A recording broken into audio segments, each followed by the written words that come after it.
My name is Ben Greenfield, and on this episode of the Ben Greenfield Life Podcast, the Spartans themselves had a very, very, very strong preference for game meat over cultivated meat.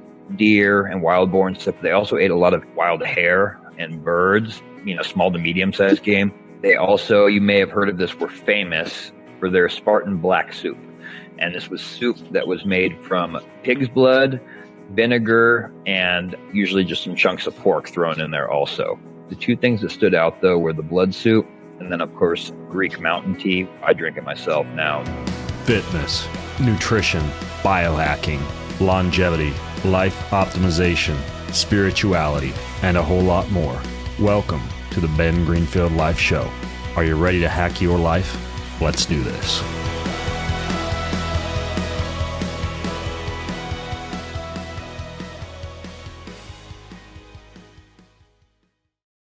Check this out, this book by James Pieratt. James, is that how you pronounce your last name, Pieratt? You're actually the first person in history to get that right, I believe. Yeah, it's my long history of studying the written language and interviewing lots of people with funky last names. James Pieratt, folks, if you don't know who he is, you should. So I discovered James, I believe, on his Instagram channel. I don't follow that many people on Instagram, and by not that many, I suppose probably a touch above 100. But anyways, James has this Instagram channel. It's Wild Hunt Conditioning. And what attracted me to it is it's got all of these crazy, epic workout routines and physical fitness histories of everybody from U.S. presidents like Abraham Lincoln and George Washington to the Spartans, the ancient Indians, the Chinese warriors. And, as a guy who's a little bit of a fitness junkie myself and who gets inspired by these tales of just, crazy workouts and routines and mental and physical rigor, I just thought his Instagram channel was incredible. And then I found out he just wrote a book. It's called A History of Physical Fitness. A History of Physical Fitness. I think you probably should have adjusted the title, James, and had it read something like a badass history of physical fitness or a history of masochism. But anyways, though, so I'll link to the book if you guys want to check it out, and to James's channel at bengreenfieldlife.com/fitness history. bengreenfieldlife.com/fitness history is where I'll link to everything. But James himself is pretty incredible. He's a wilderness ultramarathon runner and a record-breaking hybrid strength and endurance athlete. I'll let him explain to you what a hybrid athlete is. Pretty intense focus on functional fitness. And so, from the secret training halls of ancient Sparta to the Arctic strength building methods of the Inuit to the underwater world of these aquatic superhuman tribes in the South Pacific. His book breaks it down. He studies this stuff. It's just fascinating. So I'm super excited. So I got to ask you, though, because a lot of people might not really be familiar with what a hybrid athlete it is. How do you describe that? Your baseline description of a hybrid athlete in the modern traditional sense would be someone with, a pretty reasonable grasp on both strength and endurance. Now, this could be, someone who's just runs and is a bodybuilder and kind of divides time between the two or alternates blocks, but those are their main focuses, is generally juggling strength and endurance. My personal focus on it is a little more full spectrum. Like when I think of what I strive for in my personal training goals would be like what's the perfect guy you'd want with you in a war band like 5,000 years ago or a hunting party, strength, endurance, technicality, cognitive, development, a complete human being beyond that. But right. So it's like preferably can cook a backstrap. Okay. Also. Oh yeah. Preferably clutch skill. So yeah, for me, it's my personal training. Maybe not to the extent that you have, as far as I've seen, you've done pretty much everything under the sun in terms of training, but I've dabbled, my own training breakdown kind of has different elements of powerlifting, kettlebells, obviously trail running. I don't do much street running just because it doesn't really appeal to me. And then for a long time, I didn't really have access to trails. So I got kind of burnt out on just running on flat cement in a smoggy city, But, and then, martial arts, jiu-jitsu, boxing, Pretty much a little bit of everything, honestly. And then I like bow hunting. I actually my dad's an Appalachian bear hunter. Yeah, so that's where my background would be. I'm son of a bear hunter, and then my mom's Japanese, and she's descended from the Minamoto, which is like one of the early samurai families. So it's kind of where a lot of my interest in history comes from. Yeah, that's a pretty good genetic makeup. With the hybrid athlete approach, I think in the past I've seen some folks who probably fit in that category classify their proficiency at hybrid training by defining their deadlift strength and their mile time or their marathon time. Do you track anything like that? Like how much can you deadlift and how fast can you run a marathon? So I remember a while back hearing there was that, I believe it was like a CrossFit thing that can you deadlift 500 and run like a sub 5 minute mile? Yeah, something like that. Yeah. So I never intentionally leaned into any of that, but I did like early on. My very first hybrid test was I just wanted to be able to deadlift over 500 and then go straight into a 50-mile run, and it just finished. Nothing crazy like time wise or anything. And this was still pretty early. Like I'd been doing hybrid training like for maybe 8 months or so when I attempted this. And I ended up pulling 520 pounds at Mark Smelly Bell's gym in Sacramento. Spotted by Andre Melanchev. Oh yeah, it's a great gym. Spotted by Andre Melanchev, no less. Like one of the greatest power lifters of all time. The guy that pulls over 1,000. And then went out to Folsom Lake and the American River Trail, kind of along there, and ran a 50-miler. And that was pretty interesting. Actually, honestly, everything went pretty entirely smoothly up to like mile 38. But I was still a pretty new ultra runner, and I just spent a little too much time in the chair, and my legs just never came back. So the last 12 miles of the 50-mile run took almost the exact same time as the first 38. First 38. Just dragging, like limping, Yeah. You know what I mean? But got it done and had a blast, and so I never really looked back. And then I think next after that, one or two after that, was the world record thing, the weighted running world record, which was a complete accident. I didn't set out to break a world record. I just wanted to see, like, I was really experimenting with like completely unsupported nonstop running. So it's like, if I have everything on my back, and like in theory, I shouldn't have to stop moving like indefinitely, right? So how long could I go for? And so the pack on my back ended up being about 35 pounds, just because you need, a lot more water and food and stuff, plus a little emergency kit stuff in case something does go watermelons, wrong. Sweet potatoes. Yeah. All the stuff, Yeah. Well, you do try to get the stuff, that gets you hydrated and calories in the same, for the same weight, but, and then I ended up going for over 33 hours without stopping once, without breaking locomotion a single time or even stride.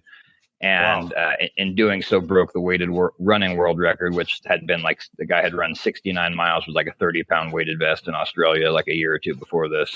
And it's a pretty niche record, so it wasn't, I'm sure it'll be broken many, many more times in the years to come. Is that how much weight you have to use, 30 pounds?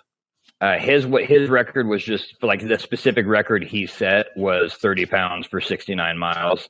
And then I went 35 and ended up being like 116 miles, I think, like that. So I broke it pretty considerably with slightly heavier weight. And does the 35 pounds include the food and fuel that you're carrying?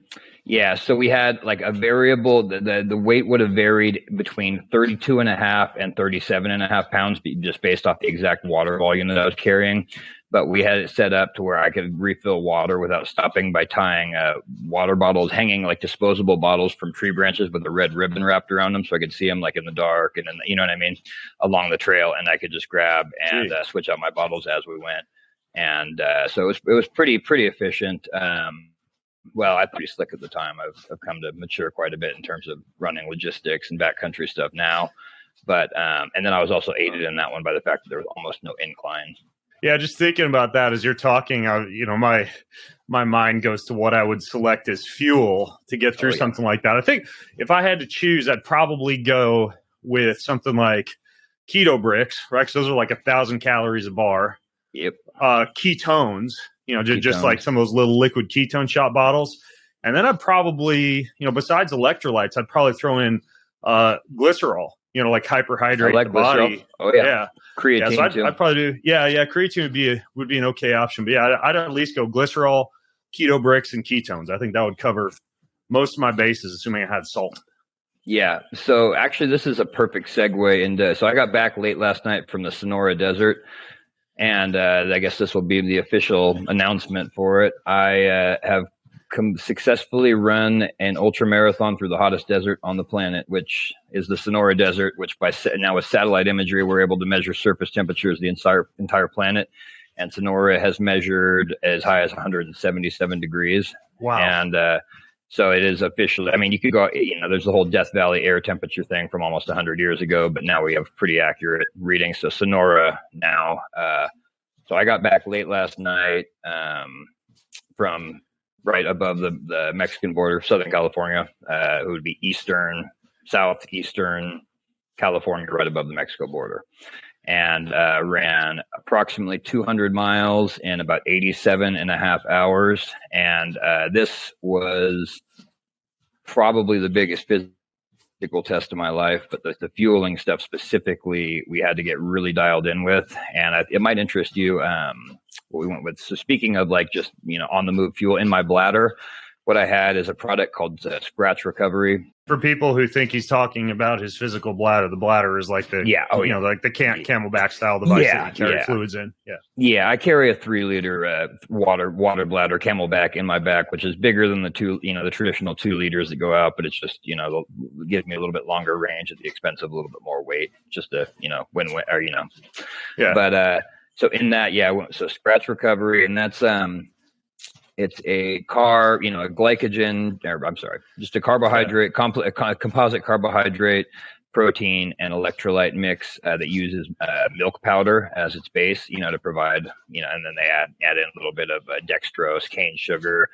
The one I was drinking was mostly horchata flavored, so they got some cinnamon and stuff in there too. Pretty precisely dialed in though, because I interviewed. Isn't that Alan Lim? So Alan Lim or Stacey Sim? Yeah, Alan. So Alan used to be our physiologist for Team Timex back when I raced triathlon, and his whole Scratch Labs cookbook and his supplements are very well designed. Like if you go try to mix milk powder and dextrose and salts on your own, the problem, and I interviewed Alan back in the day, I'll hunt it down and link to it in the show notes, but the osmolality has to be very precisely dialed in. I forget the percentage that he uses, but if you exceed it, you wind up drawing up way too much water into the GI tract and you get diarrhea and gastric upset. But they do a pretty good job with formulation at Scratch. And then I believe with that milk powder, you get the advantage of the some of the similar components as colostrum that help to seal up the lining of the leaky gut, which I would imagine would be pretty helpful for gut permeability in hot weather like the Saharan desert. Oh yeah, and he has a little probiotic strain, lactobacillus strain thrown in that one too as well.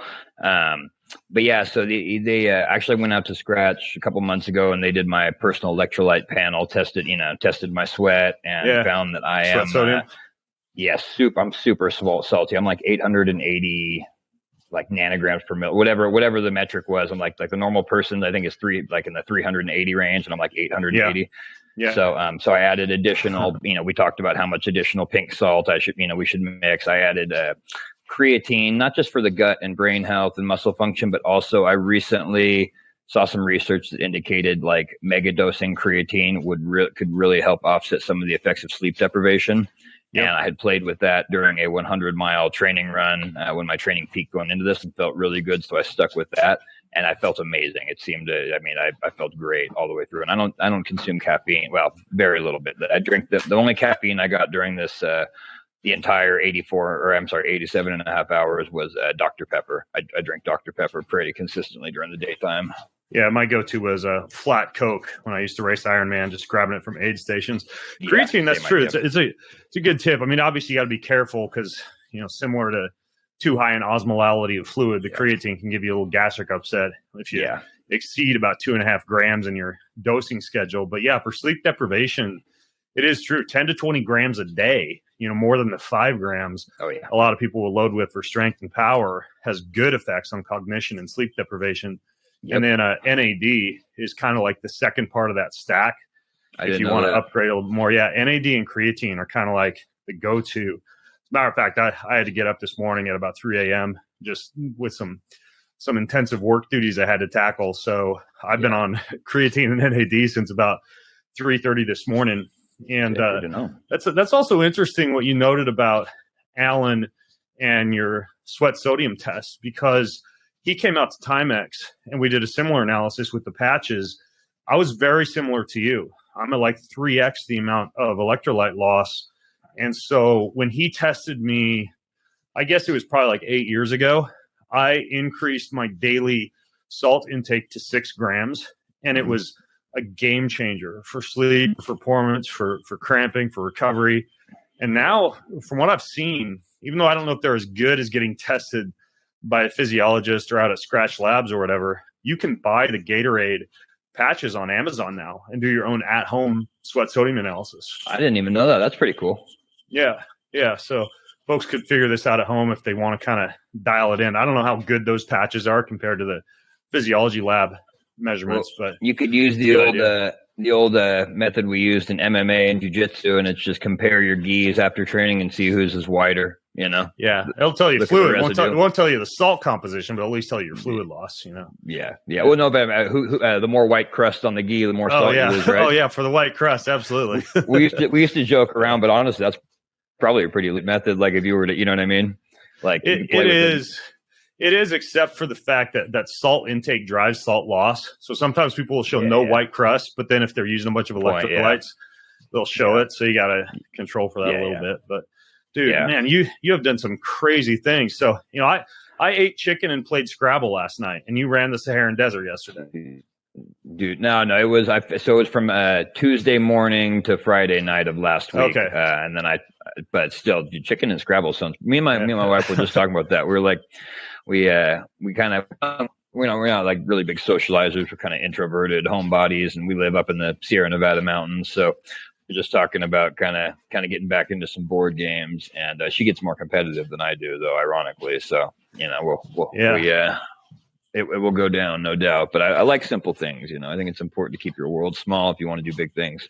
Yeah. Well, speaking of big things, let's lead with the big stuff. In writing this book, we don't have time to cover every last population and individual that you looked into, but I'm just curious for you as the author, who is your favorite in terms of the population or the individual?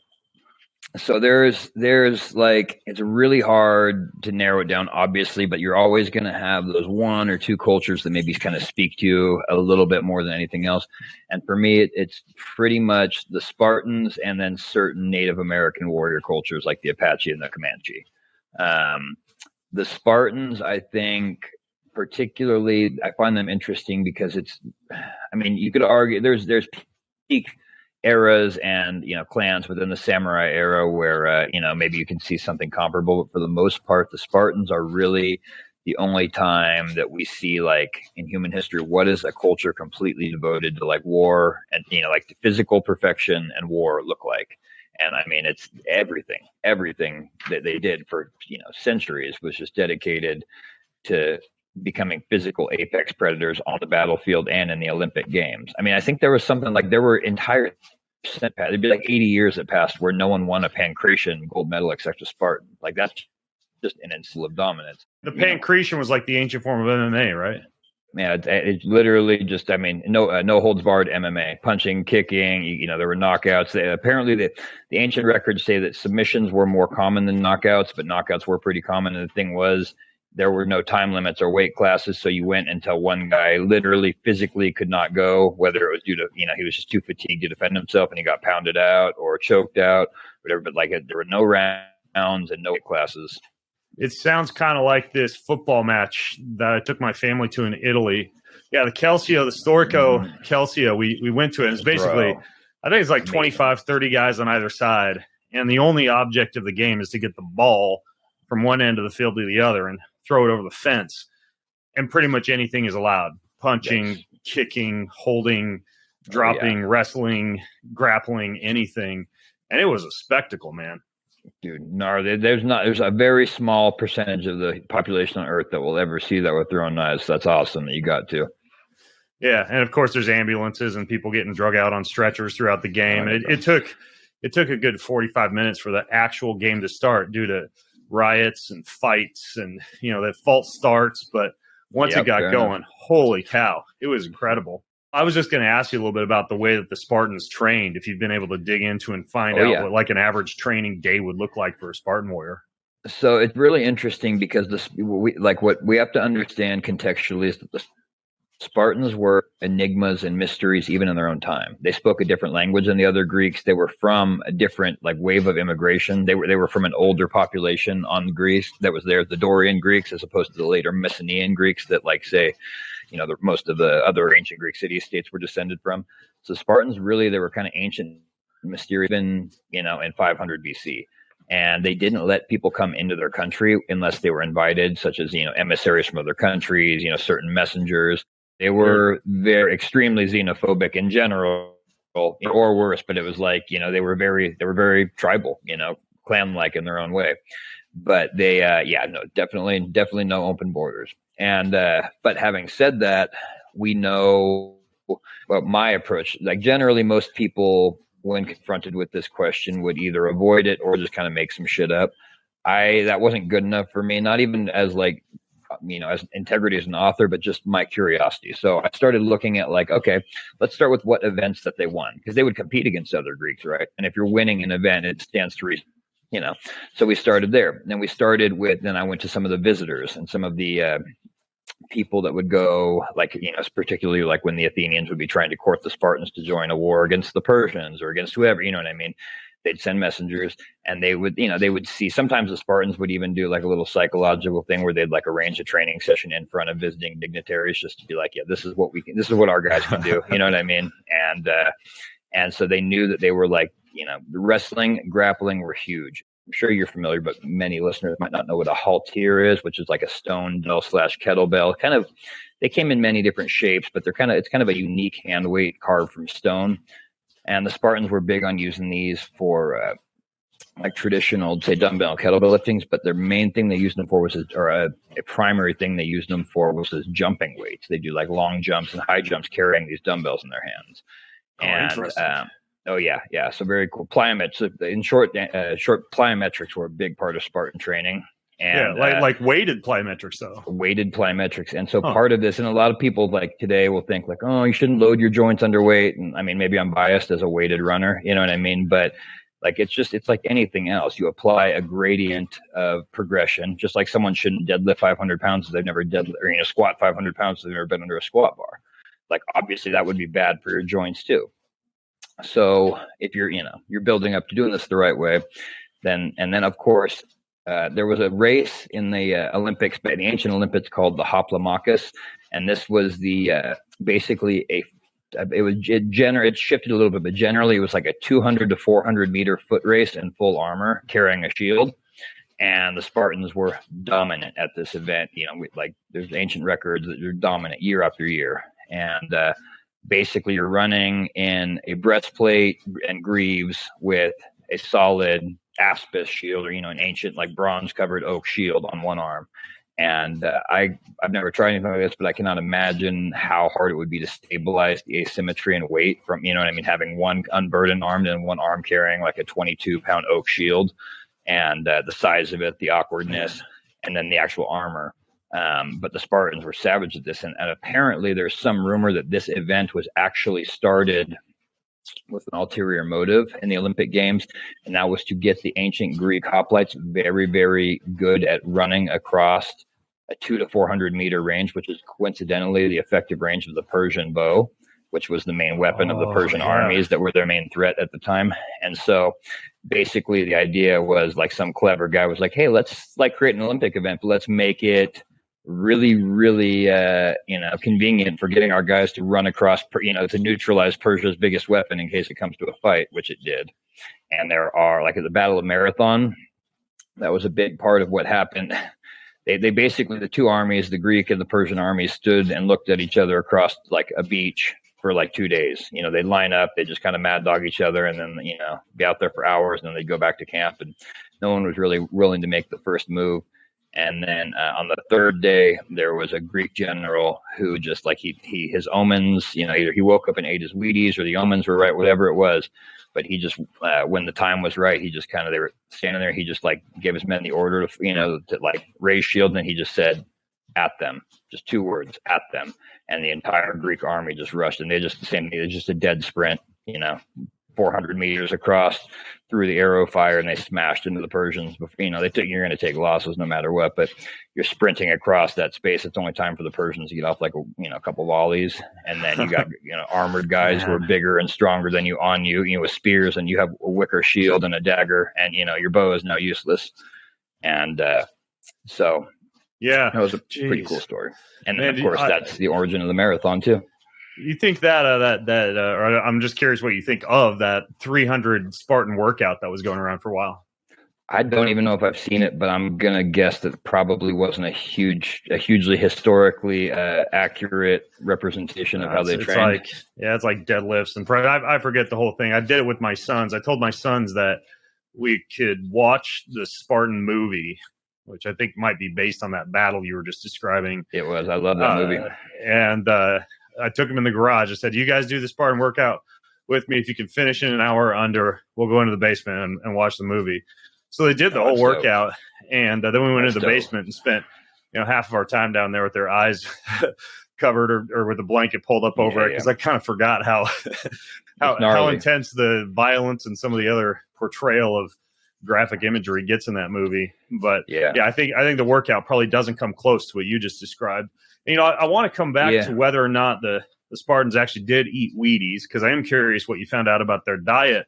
But I was just thinking, as you were describing the bow, I think a lot of people hear that, or they hear you and me talking about the bow. Maybe they've shot a recurve or like a compound with the cams on it, which obviously makes the draw pretty easy. But you have a section in the book, and again, I do want to come back to the Spartans, but you have a section in the book where you describe, I think it was the English longbowmen, and what it actually took to pull back a bow, or what actual arm strength was required for someone who was an archer.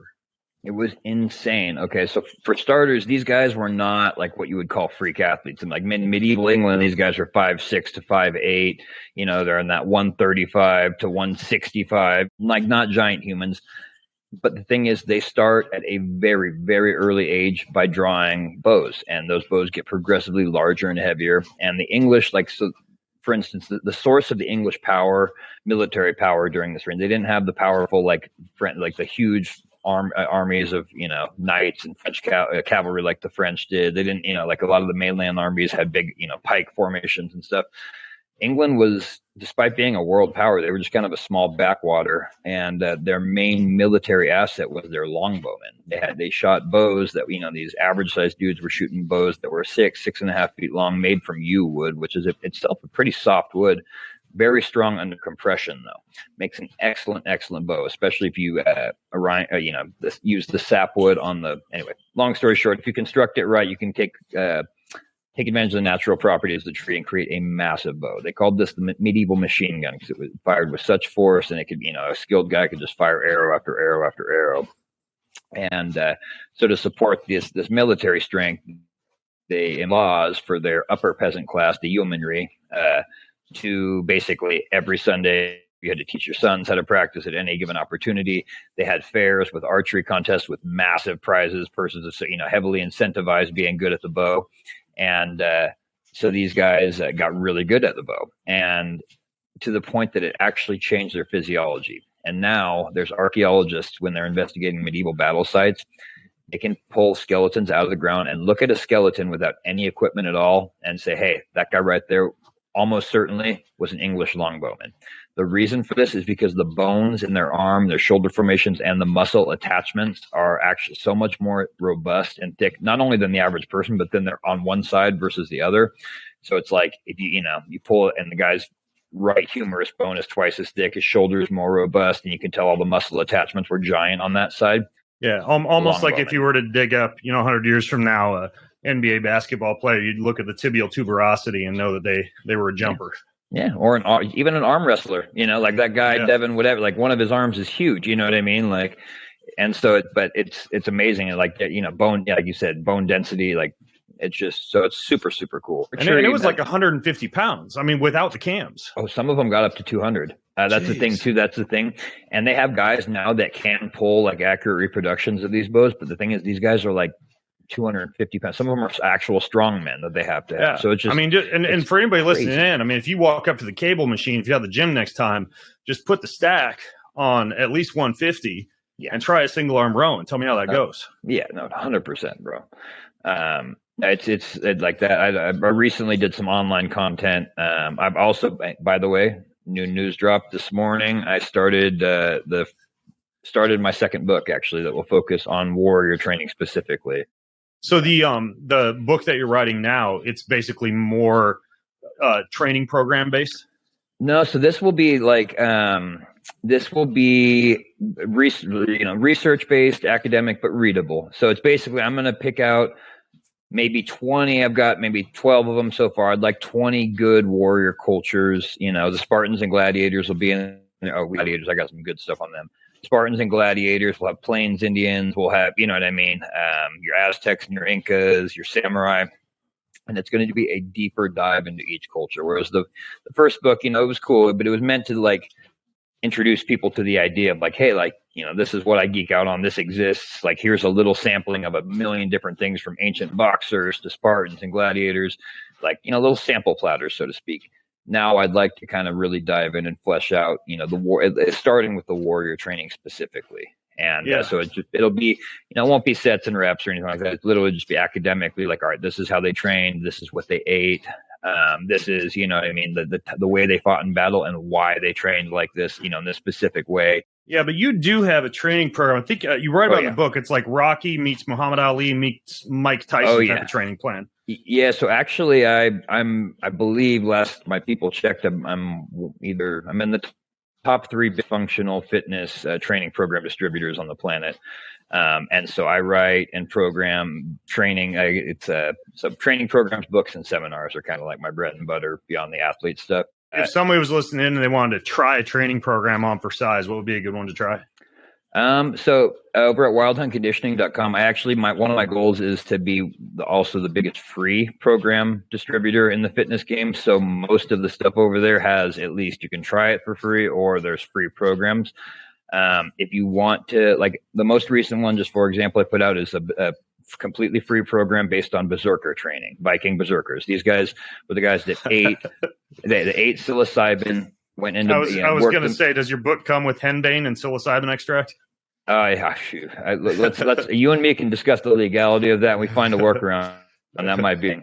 But yeah. So it's just basically, and again, these were like with the berserkers themselves. It's not, they didn't leave written records. There's no specific workout things. However, we can also reproduce Viking strongman movements that were used broad spectrum. We can also extrapolate certain things based off performance factors. Like you ever hear a guy? There was a guy about 1,000 years ago who walked 3 steps carrying a 1,400-pound, 30-foot ship's mast on his back. And it was a feat that all the modern strongmen tried to replicate. Eddie Hall tried it, failed. All these guys, Nick Bell, all these guys. Hafthor Bjornsson was the only one who could manage it. And we're talking, 1,000 years before performance-enhancing drugs of the modern kind even existed.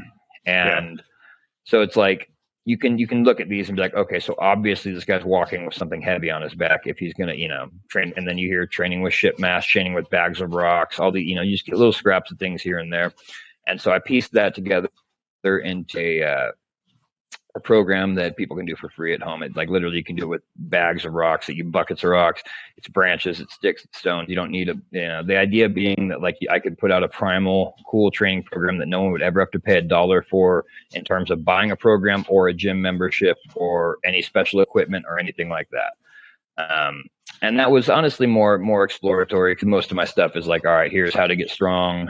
If you have dumbbells, kettlebells, and or barbells, and you want to like replicate, the way that, or integrate the way that, One of my favorite books back in the day when I used to race Spartan was Zach Evanesh's Underground Encyclopedia of Strength Training, and it was all just that rocks, logs. Yeah, Zach's got a great. It's kind of like a big picture book, but great training manual. Kind of sounds like the type of training systems you're putting together.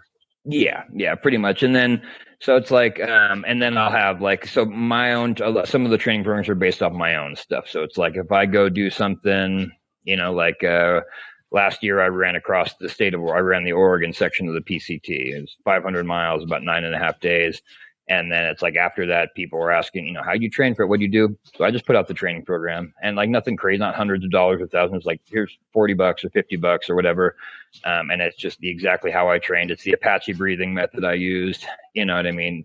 Which is filling your mouth with water and basically going for like high intensity hill runs without spilling a drop of that water.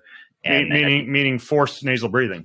Forced nasal breathing. Also mental control, because everything in your body is going to want to swallow that water. Don't swallow that water. You got to like the Apache would have to spit it out for their instructor at the end. At the end of a training session, the young boys would have to spit it on the dirt and just prove that they hadn't swallowed that water the whole time either. And then the longer you run, and you get this weird thing where you're like feeling thirst, yet your mouth is full of water, and all you want to do is swallow that water and drink it, but you can't. It's it's good mental control. It's forced nasal breathing. I used to have my sons follow me around the obstacle course with a mouth full of water. And they had to jump in the ice tub while I was doing push-ups. This was back when they were like 6 years old.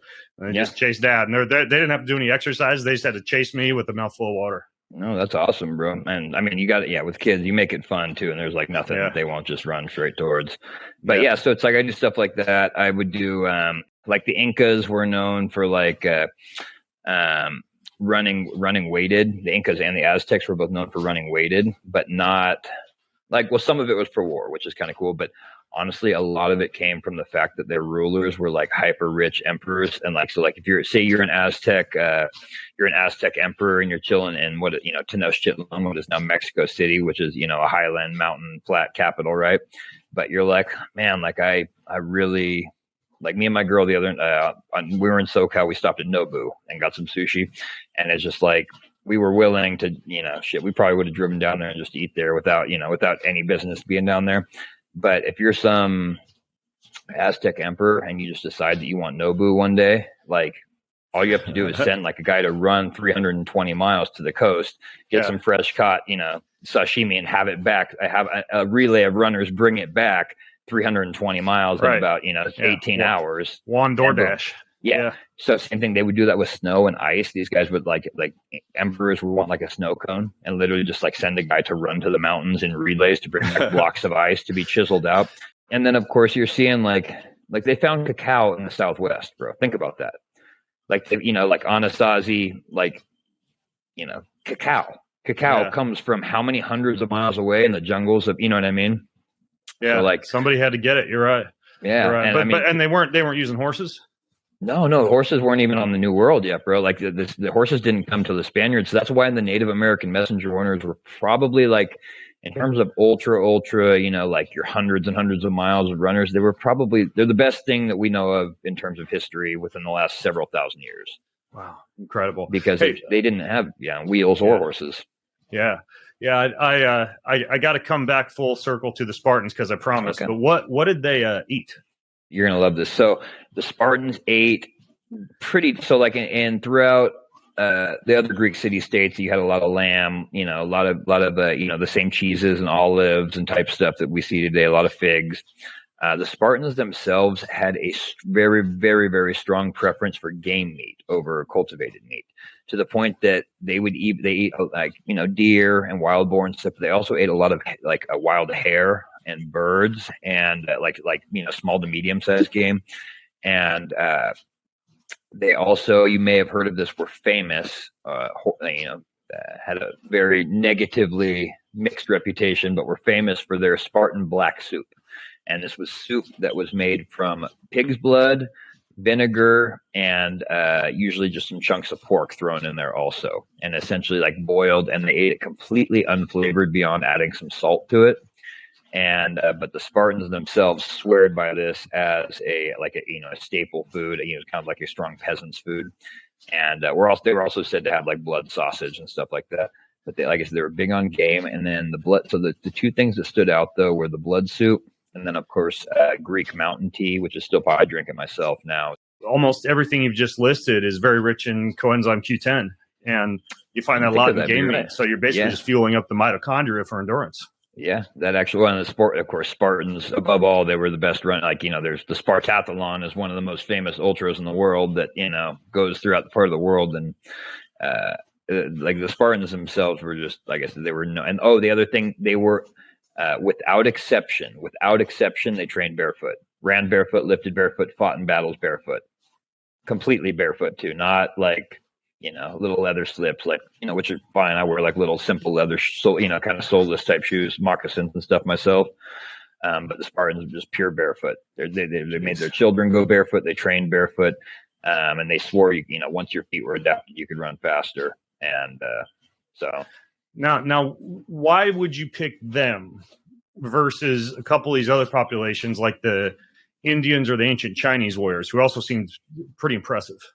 They were all very impressive. And let me like be clear that the biggest thing in any scrap between any deadliest warrior matchup is always going to be the individual. You know what I mean? Yeah. Like the baddest dude, and but the way I think about it is like, let's say that two twin brothers at birth, they take their first steps and each one trips into a separate time machine. One goes to ancient Sparta and one goes to ancient China. You know what I mean? If those two guys meet in some sort of battle, the Spartan's going to win, if you ask me.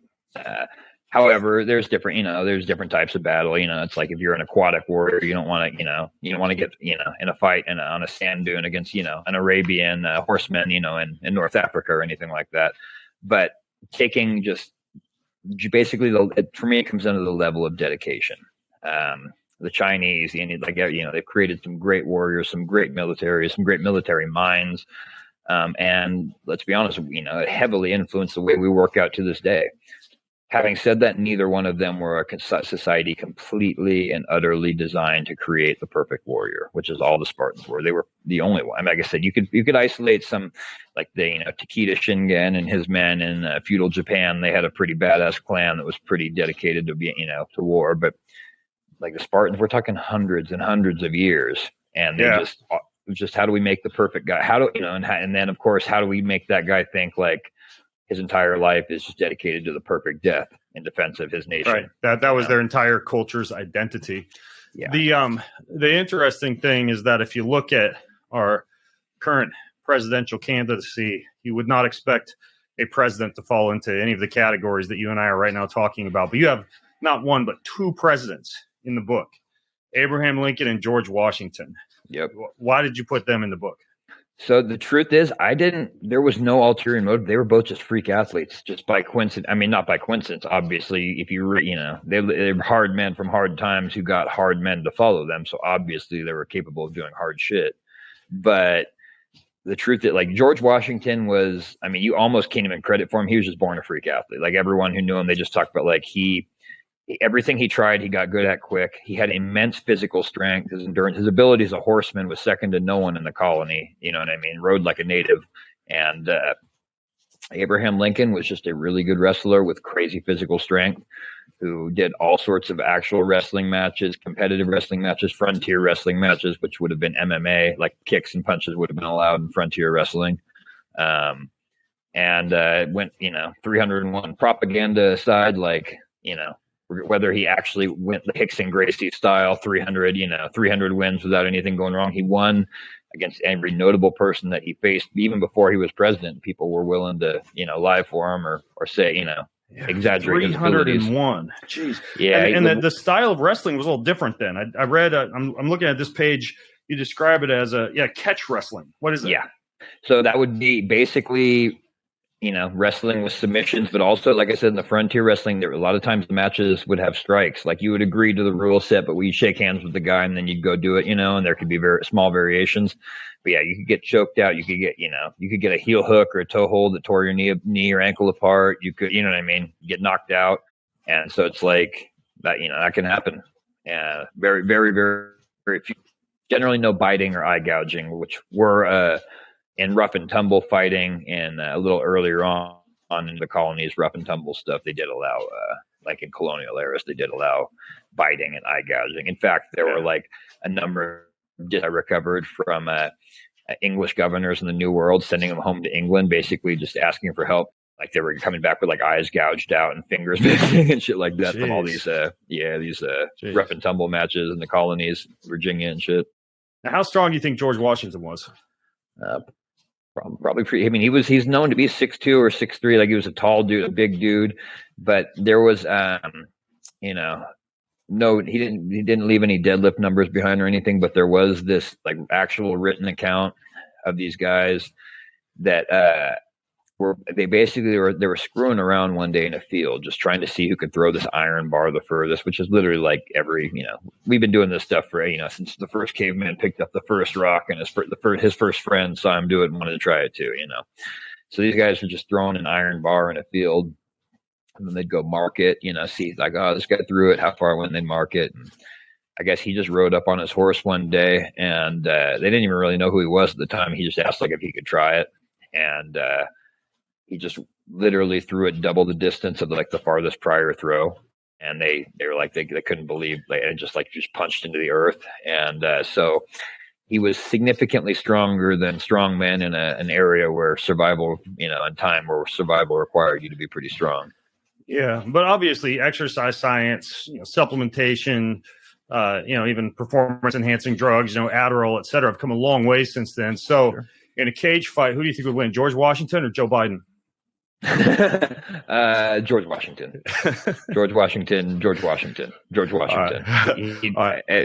Pretty much anyone. But no, I totally agree. Don't get me wrong. I'm not like it could be easy to overly romanticize the past, and be like, this, and start believing things that are true or less than likely.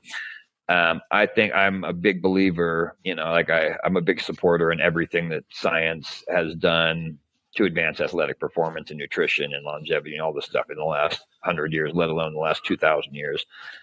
Having said that, the one thing I think that we can't dismiss is the fact that our culture, well, actually, we've been alluding to this, but our culture, we are not a culture where our priority is health and physical fitness or martial prowess, no matter how much we like to believe it or think about it. We're a culture that prioritizes Kardashians and political elections and, whatever else is going on. And that counts for a lot when you think about the fact that there are cultures that even in, at ancient Greek levels of technology spent 500 years putting their every resource of their entire culture behind creating perfect athletes and warriors, Yeah, and you're forced into it a lot of the time. You were forced into weather and inclement conditions, hard labor, outdoor labor. There weren't indoor cushy jobs. Look at me. I'm walking on a treadmill right now while I'm talking to you because I literally have to fabricate, a primal ancestral lifestyle as a podcaster. So I'm at least moving, No, you nailed it. That's what I always say. I'm like, the reason we have to go seek out these cold tubs and hot saunas and long runs and, hard lifts and mobile lifestyles. And, why I try to, every time I'm on a laptop, I try to sit, on the ground or do something else. 'Cause it's just so easy to just get stuck in that chair, Yeah. Yeah. Now, how about this guy who you describe as the best all-around athlete in history, this Donald Denny guy? What made you choose him as the best all-around athlete in history? He might be. So the thing is that I can name a dozen people that could beat Denny in any one or two things. I just don't think that there's anyone who ever got. The guy literally he ran like legitimately fast times in 100-meter stuff, 200-meter stuff. He could throw like stones and cabers and shot puts. He could lift maximally, like crazy maximally heavy things. He had some insanely like close to undefeated record, and not just in wrestling, like in different wrestling disciplines and styles. Like he was, I also think that he was a Highland Games champion, and I think the Highland Games, he was a Scottish, right? Yeah. And the Highland Games, especially like the earlier versions of them, I think did an excellent job of really, really demanding someone be an excellent, well-rounded athlete. You had foot races, you had hurdles, you had heavy lifts, you had, dynamic throws, plyometric type stuff, you had actual wrestling, you had strongman events. Like it's just a really good medium to prove like, hey, shit, I can do everything, like talk about the ultimate hybrid athlete, probably that guy. Was there, tribal warriors that could run longer, Maasai warriors that could jump higher, sprint fast, like of course, but we're talking a guy again in the time before performance enhancing drugs, at least, the modern type, who's just eating. He's literally waking up. He's eating haggis. You know, he's picking a few eggs out. He's drinking I tried to make milk haggis from the once. How'd that go? I used the stomach of a sheep that I'd shot and ground up a bunch of kidney and heart and liver and kind of did my own twist on it. And honestly, when that stomach tripe fat melted in the oven bake over all the organ meats with some of the herbs I threw in there, it was actually super tasty. That sounds pretty good to me. I mean, I like stuff like that in general, though. I'm not, I'm pretty meat and potatoes, meat and bones with my food. Yeah, this definitely fell into that category. There was one guy that kind of surprised me, though. I didn't expect to see a poet in the book. This Walt Whitman guy. I mean, because he obviously didn't have to work out, but he did. Tell me about this guy. Dude, Walt Whitman was great. So I didn't know too much about him as a poet or anything other than that. When I came across some of his quotes talking about the ancient Greeks and how their performance in the gymnasium and the palestra would basically elicit the best version of a man. Physical training, competition, martial humbleness, these were key things that him in the late 1800s was already seeing were lacking in American society. So he had a very, very he's one too. We have his actual workout routine. He wrote down, he left an actual workout routine of squats. Oh, yeah, you got it in here. Yeah. You want me to read it? Yeah. He's got it says, in the evening, he wrestled a 12-foot oak tree for exercise every night well into his 60s, even after suffering from a stroke. Yep. He woke nearly every day to do calisthenics for an hour, swim in a cold river, then eat a plate of unflavored lean meat with a chunk of bread and a cup of tea. And this daily calisthenics routine, it says he always did it outdoors. I'm assuming no matter what the weather was. He had a dynamic overhead stretch, planking, lunging, single leg deadlift, fence hops, springing over a fence and then back again, shadow boxing, and jump squats. And that's all in addition to his cold water swimming and the evening rest, whatever that means, wrestling a tree. I can only imagine. So yeah, apparently he would literally try to do judo throw, trips and throws on a tree, and he would scream for hype when apparently he would be fully into it, high intensity. But just literally trying to pull a tree out. I mean, it's isometrics, every sort of isometric movement you can think of, I suppose. But look at that daily routine, that morning routine, that exercise routine, especially for a guy who's in his 40s, 50s, 60s, and tell me that's not excellent. You know what I mean? Tell me that your fitness influencer is going to do better than that today in programming something. Yeah. I like that mentality too, because again, me, I don't have to work out. Right? I wake up and I write stuff and I podcast, but man, you feel so much better when you go outside and you jump in cold water and swing some kettlebells around and chase through the forest for a little while and lift some heavy stuff. I mean, and honestly, a lot of this stuff, I actually had this documentary film crew at my house over the weekend. They're like, we want to film you working out. So they set up all the lights and stuff in the gym, because they wanted some clean, predictable, single space, whatever, dumbbell chest presses and goblet squats, which are great. But I told them, look, let's go outside and show people how to really work out. So, we wound up chasing me through the trees with their little camera stabilizer, doing rope climbs and rock carries and balance beams. But I think, especially with this style of training that you talk about in the book and simulating a lot of these ancient athletes, I think it's unpredictability, inclement weather, undulating terrain. I think a lot of that is just as important as, stepping into a health club and lifting heavy stuff. Oh, I think it's more important because so both the outdoors and the health club, they can give you hypertrophy, they can give you your energy systems training, your anaerobic, your aerobic, your creatine phosphate. You can do all of that outside. The only thing I would say is if you're really into uniform hypertrophy, you want to build a certain physique, all that, get some uniform stuff, get a couple pairs of dumbbells, and light, medium, and heavy weight, and then everything else you can do with trees, with rocks, with a kettlebell or two. I don't even have a gym membership. I can deadlift 550. I can, I've run 500 mile ultramarathon, and I don't have a gym membership. So what does that tell you? You know what I mean? Yeah. And right now I do a lot of calisthenics. I do calisthenics every day. That was something, I'm a former drug inmate, and one of the things that really helped me kind of build was just daily routine. So it's just your meditation, your Bible, or whatever your thing is in the morning, first thing, then calisthenics, then you start your day. Like, don't even think, don't even do it. Like for me, that was just a very, very simple thing I could do. I still do that. But right now, my workout routine, I have like a couple kettlebells from my buddy over at Great Lakes Gear. By the way, he's and those kettlebells are insane. He might be making tungsten kettlebells, by the way. Oh, that's pretty cool. Yeah, that's pretty cool. I've never even heard of that. But and I do I reconstructed an old their Soviet Olympic team and the Soviet Special Forces program, the kettlebell movement that they use, and it's very similar but different to what you'd see so. Overhead presses, instead of just being like, here's a basic overhead press, like the Soviets did, like to do a clean and double press. So it's like clean, press, 1 rep. Clean, they do these double or alternating, like press on one side, press on the other side, 1 rep.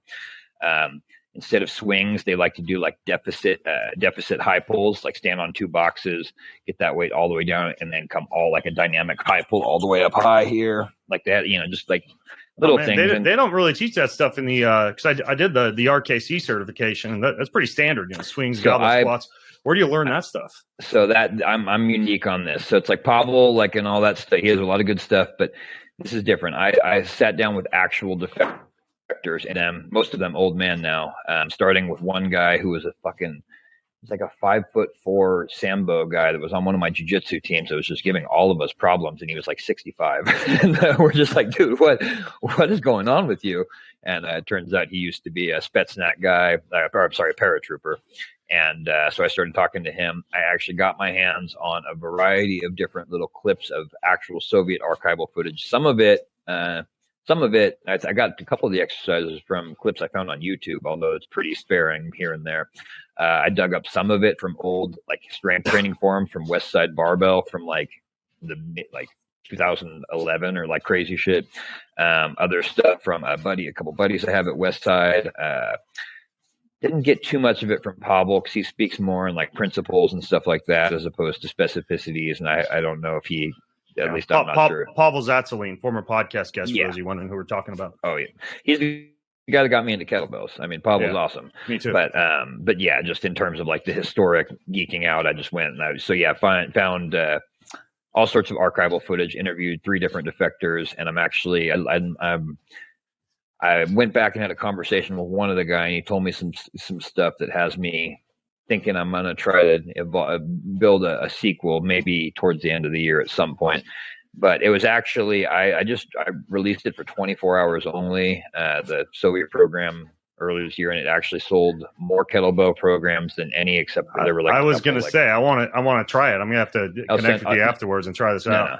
Yeah, I'll send it over, bro. I'll send it over. It was one of my limited edition drops. So it was only available for 24 hours, and it outsold all but like the 3 biggest kettlebell programs of all time. So I was like, well, there's interest there. But it's fun. They did a lot of lateral swings and stuff too.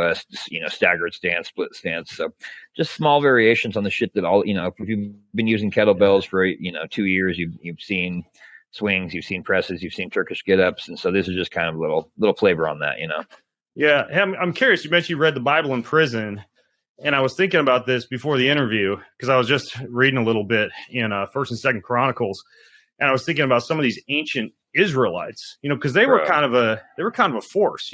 David had his mighty men. In battle, a few of them would defeat a few hundred Philistines. Did you ever dig into any of that, like the ancient Israel training techniques or warrior tactics? I haven't. They're fighting tactics, but not the training techniques so much. They were excellent guerrilla fighters. So, like, the thing is, the Roman Empire, they did in terms of conquest and expansion, they did it better than everyone except the Mongols. The Romans hated Judea. They hated it. There were no major armies. There were none of the traditional obstacles, yet they just could not. It was the one place they went where people just would not bend the knee to them. It was like you could conquer a town or a city, and then you would just be dealing with 70 years of guerrilla warfare from that one group. And then it was just over and over. So they were expert guerrilla fighters, hit and run, very, very good at like materializing to attack and then dispersing in different directions. very good at using improvised weapons. Obviously, we're all aware of, David and Goliath, just what a sling can do. Anyone who's even played around with a sling and a little piece of lead or a rock knows that's insanity. Yeah. Obviously, that was years of training from defending sheep, but yeah. Oh, no, exactly. And so that's the thing, is these guys were lifestyle, their physical traits came from their lifestyle, which is, there you go, or the more hard scrabble you go, you see this more and more, but it's like, we exercise, like organized exercise generally is done as war training, as like a community activity, like, you're a Celtic, festival, like, the Highland Games, or it's born from just your lifestyle of, like, if you're a Hebrew farmer, you're going to get really, really strong at lifting and sifting earth all day long. And if you're a Hebrew shepherd, you are going to have crazy endurance from running around the mountains, literally keeping up with, sheep, and then fighting off wolves, and then scrambling here and there. You're going to be good with a sling. You're going to be good with a bow and a spear. Yeah. In rugged hot territory too. I had the Israel man one year on the Red Sea. They say he's the hardest half Ironman in the world.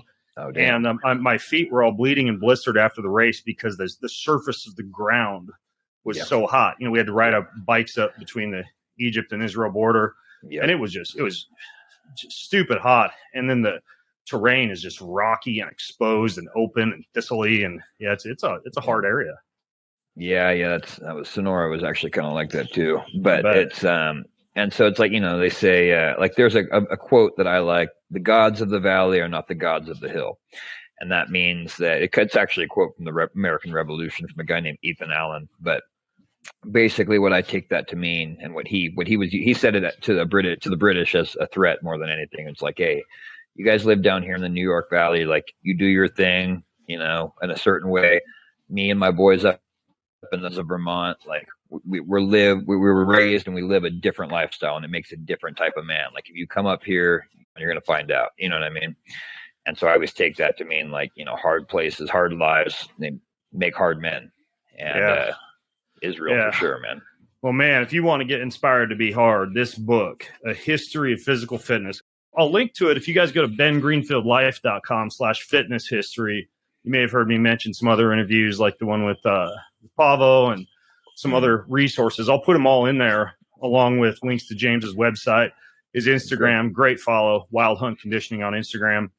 James, this is so cool, and I may have to have you back on for part 2 when you finish this next book. Oh, I will. I'll be happy to come chat on that. I'll have a bunch more research by then too. All right, cool, man. Well, folks, again, go to bengreenfieldlife.com/fitness history. The book is A History of Physical Fitness by James Pieratt. Until next time, I'm Ben and James, signing out from bengreenfieldlife.com. Have an incredible week. Do you want free access to comprehensive show notes, my weekly roundup newsletter, cutting-edge research and articles, top recommendations from me for everything that you need to hack your life, and a whole lot more? Check out bengreenfieldlife.com. It's all there. bengreenfieldlife.com. See you over there. Most of you who listen don't subscribe, like, or rate this show. If you're one of those people who do, then huge thank you. But here's why it's important to subscribe, like, and or rate this show. If you do that, that means we get more eyeballs, we get higher rankings, and the bigger the Ben Greenfield Life show gets, the bigger and better the guests get, and the better the content I'm able to deliver to you. So hit subscribe, leave a ranking, leave a review if you got a little extra time. It means way more than you might think. Thank you so much.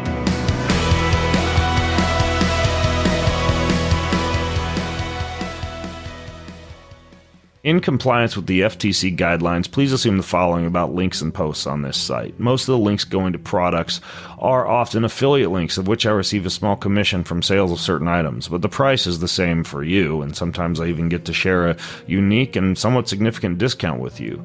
In some cases, I might also be an investor in a company I mention. I'm the founder, for example, of Keon LLC, the makers of Keon-branded supplements and products, which I talk about quite a bit. Regardless of the relationship, of. If I post or talk about an affiliate link to a product, it is indeed something I personally use, support, and with full authenticity and transparency recommend in good conscience. I personally vet each and every product that I talk about. My first priority is providing valuable information and resources to you that help you positively optimize your mind, body, and spirit. And I'll only ever link to products or resources, affiliate or otherwise, that fit within this purpose. So there's your fancy legal disclaimer.